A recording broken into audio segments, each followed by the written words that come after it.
Magandang gabi po sa ating lahat. Kayo ba ay nasiyahan sa nakita ninyo ngayong araw? Natuwa ba kayo sa pinakita nila sa atin?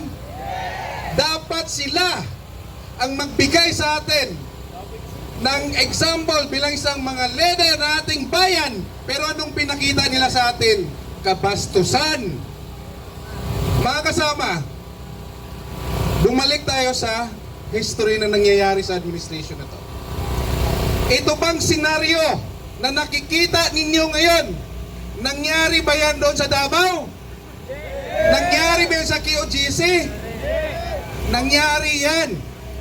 Nangyari yan, lahat ng PNP, binarikadahan nila ang gate ng QGC.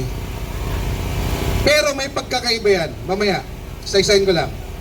Ang QGC kasi, mga kasama, is private yon. So kaya nila pasukin yon. Di ba? Pangalawa, kaninong senaryo ninyo nakita ang nangyayari ngayon? Kay PRRD, nung kinuha po nila sa airport galing Hong Kong. Nakikita ba ninyo ang kaparihasan na nangyayari? Di ba tulad lang? Pero si PRRD po, ang ating mahal na presidente, ay private citizen na po siya. Ang QGC po, private group po yon, isang religious group. Si PRRD po ay isang private citizen na namuno sa ating bayan bilang presidente at mayor ng Davao. Ito po ang tandaan ninyo. Ito po ang institusyon ng Senado na dapat hindi nila binabastos.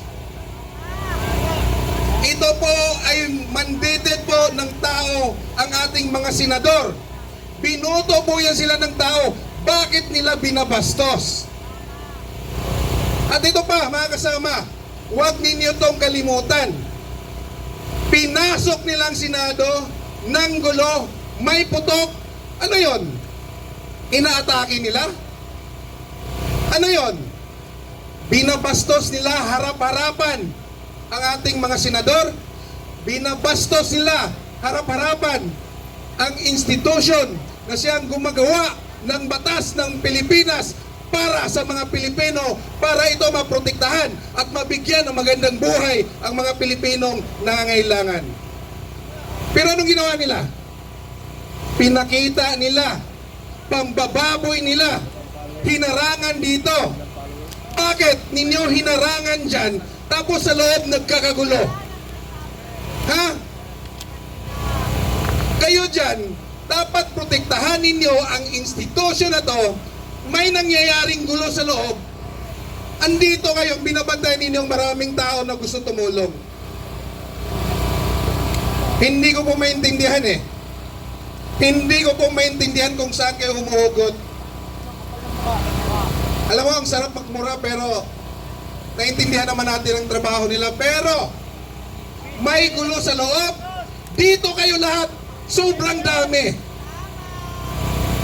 At ito pa nakakalungkot, mga kasama, i-check po ninyo ang account ni Tito Sotto. Anong sabi niya?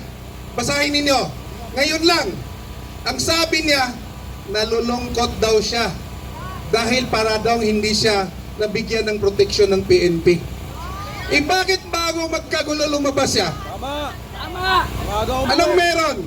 Tito Sotto, anong meron? Natimbrihan! Natimbrihan! Alam mo na babastusin yung institusyon na pinagsilbihan mo na ilang taon. Iniwan mo sila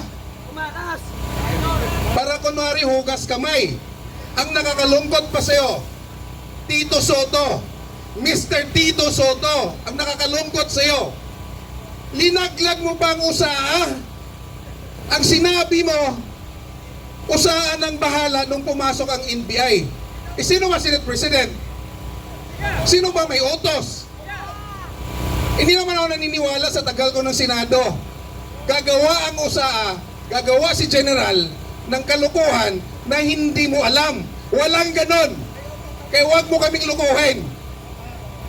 Sa tagal ko naninilbihan dito sa Senado, Ngayon ko lang nakita ang kawalang hiya na ginawa ninyo sa building, institusyon ng Senado. Hindi na kayo namili. Government office po yan. Equal po ang power ng Congress sa executive, sa judiciary. Bakit ngayon parang binababoy ninyo ang ating mga senador? Bakit ngayon, Tito Soto? Makinig ka. Ano ba ang naitulong mo na binastos ngayon ng Senado? Ano bang personal agenda mo? Gusto mo maging presidente? Tumakbo ka sa 2028 para malaman natin.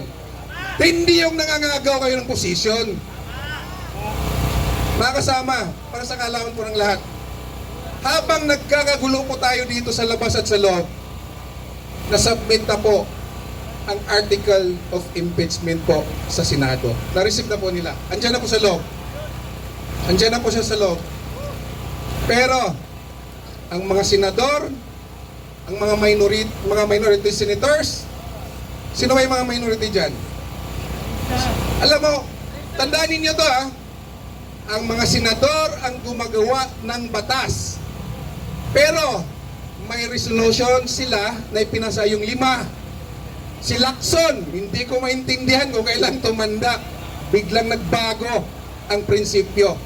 Si Soto, tagal ng panahon, siguro mga 30 plus years na siya naninilbihan sa Senado. Or 25 plus years. Si Hontiveros, si Bam Aquino, na kunwari, may dugong bayani. Peke. Kiko Pangilinan, pabalik-balik din sa Senado. Hindi ba ninyo naintindihan hindi ba ninyo naintindihan ang inyong trabaho na dapat ang batas ng Pilipinas ang mauna bago kayo sumunod ng batas ng ICC? Kasuhan muna ninyo si Senator Bato. Kayo ang gumagawa ng batas. Ipapaliwanag po niyo sa Supreme Court kung hindi niyo naintindihan ang mga ginagawa ninyo. Kaya nga kinasuhan sa Supreme Court Di ba may contempt pa sa Supreme Court? Tito Soto. Nakakalungkot po. Marami pa namang humahanga sa iyo.